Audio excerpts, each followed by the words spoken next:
Selamat petang, salam sejahtera. Isu hangat petang ini pas sambut baik bersatu pertahan sokongan bersyarat Muhyiddin.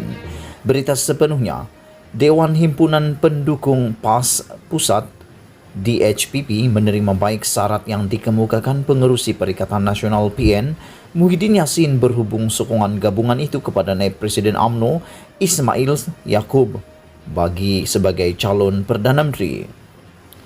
Ketua DHPP Senator N. Balasundramaniam berkata, syarat itu bukanlah untuk merendah-rendahkan sesiapa, tetapi untuk mengekalkan prinsip PN sebagai kerajaan berintegriti dan mengelakkan persepsi rakyat terhadap salah guna kuasa. Bagi saya, ianya bukanlah satu ugutan atau memandang rendah mana-mana pihak. Tetapi jika syarat ini diterima, maka rakyat akan lebih percaya kepada kepimpinan Ismail sebagai Perdana Menteri sekiranya beliau dipilih oleh Yang di-Pertuan Agong, katanya seperti dipetik Haraka Daily.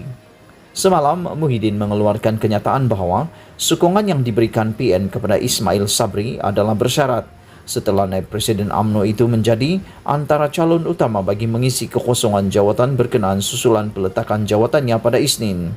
Kata Muhyiddin, Ismail Sabri mestilah memastikan anggota kabinetnya terdiri daripada individu yang berintegriti, amanah dan bebas daripada sebarang pertuduhan jenayah mahkamah serta haruslah menghormati prinsip pengasingan kuasa, melindungi kebebasan badan kehakiman dan menjunjung konsep raja berperlembagaan. Syarat itu dipercayai merujuk beberapa tokoh penting di dalam UMNO yang berdepan perbicaraan mahkamah berhubung kes rasuah dan ada yang telah dijatuhkan bersalah oleh mahkamah. Ini termasuklah Presiden UMNO sendiri Ahmad Zahid Hamidi yang masih dibicarakan atas pertuduhan rasuah, pecah amanah dan penggubahan wang haram. Ahli Parlimen Rantau Panjang Siti Zailah Muhammad Yusuf turut menyokong syarat berkenan yang menurutnya bukan sahaja untuk mempertahankan prinsip kerajaan berintegriti PN, tetapi juga untuk mendapatkan kerajaan yang stabil, dinamik dan memenuhi aspirasi rakyat. Bekas Timbalan Menteri Pembangunan Wanita, Keluarga dan Masyarakat itu turut berharap tiada lagi isu berbangkit berhubung sokongan ahli parlimen kepada kerajaan pemerintah selepas daripada ini. Seperti yang kita tengok, tuanku sudah penat hendak melayan ahli-ahli politik ini. Setiap tahun angkat sumpah, menghadap, maknanya kita harapkan ada perubahanlah. Selepas ini berakhir dengan bubar parlimen dan pilihan raya. Tiada lagi isu tarik sokongan dan beri sokongan, ujarnya seperti dipetik Haraka Daily. Begitupun syarat dikemukakan PN itu dipertikaikan antaranya oleh bekas pengurusi Majlis Peguam Ambiga Srivansan dan Naib Presiden Amanah Mahfuz Omar yang juga ahli parlimen pokok Sena. Ambiga berkata, sokongan ahli parlimen untuk Perdana Menteri mesti dilakukan tanpa syarat dan oleh hal yang demikian, sokongan bersyarat PN kepada Ismail Sabri, kata Ambiga, tidak boleh dianggap sebagai sah. Ambiga turut berkongsi ciapan warganet yang menunjukkan surat Speaker Dewan Rakyat Azhar Harun yang menjelaskan syarat ditetapkan Istana Negara berhubung bentuk surat yang perlu ditulis ahli-ahli parlimen. Antara lain item 4C, surat tersebut meminta ahli parlimen menyatakan identifikasi yang secukupnya seorang sahaja ahli Dewan Rakyat yang diberikan pernyataan kepercayaan yang terang, jelas dan tanpa syarat untuk dilantik sebagai Perdana Menteri.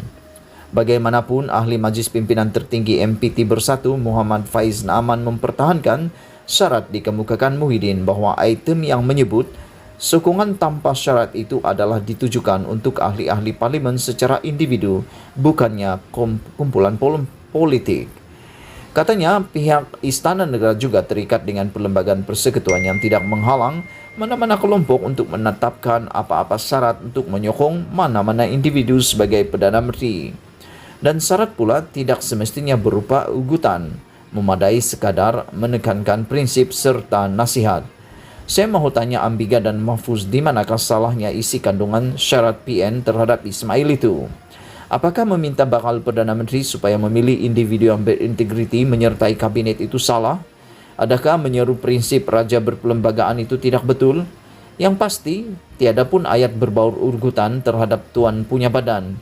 Kenapa pula Ambiga dan Mahfuz yang sentap? Soalnya dalam satu kenyataan hari ini.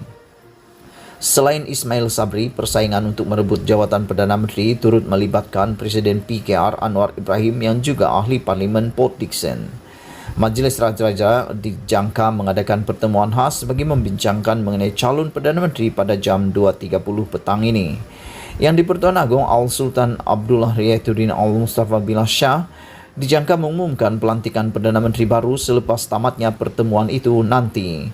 Menurut Istana Negara, yang di-Pertuan Agong juga telah menitahkan agar Perdana Menteri yang baru masih perlu membuktikan majoriti diperolehnya secepat mungkin di Dewan Rakyat. Berita dipetik dari Malaysia Kini. Sekian isu hangat petang ini. Jangan lupa tekan butang subscribe dan kita jumpa lagi. Bye-bye.